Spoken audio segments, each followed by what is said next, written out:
Welcome back दोस्तों। Drama serial Raja Rani अपने अख्ताम को पहुंच चुका है। रानी उस मोड़ पे आ खड़ी हुई है जहां उसके लिए फ़ैसला करना बहुत ही ज़्यादा मुश्किल हो चुका है। उसे अब कुछ समझ नहीं आ रहा कि उसे ज़ावियार को चुनना चाहिए या फिर राजा को।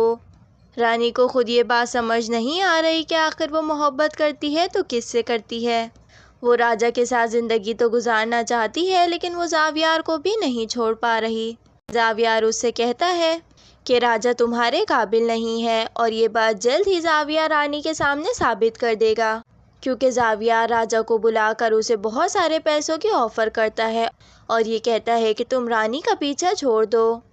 राजा इस बारे में बहुत सोचता है कि उसे क्या करना चाहिए, क्योंकि एक रानी को छोड़ने के बदले उसे इतने सारे पैसे मिल रहे हैं जितने वो ज़िंदगी भर भी नहीं कमा सकता। राजा बहुत सोचने के बाद ये फैसले पर पहुंचता है कि उसे ज़ावियार से वो पैसे ले लेने चाहिए और रानी को छोड़ देना चाहिए। और फिर राजा ऐसा ही करता है। राजा रानी से कहता है कि मैं तुम्हारा इंतज़ार करते करते थक गया हूँ, अब मैं खुद ही तुम्हारी ज़िंदगी से जा रहा हूँ। और यकीनन तुम्हें भी इस बात की बहुत खुशी होगी कि मैंने तुम्हारा पीछा छोड़ दिया, क्योंकि रानी तुम्हें ज़ावियार या मुझ में से किसी को चुनने में बहुत परेशानी हो रही थी, और अब मैंने तुम्हारी परेशानी को आसान कर दिया।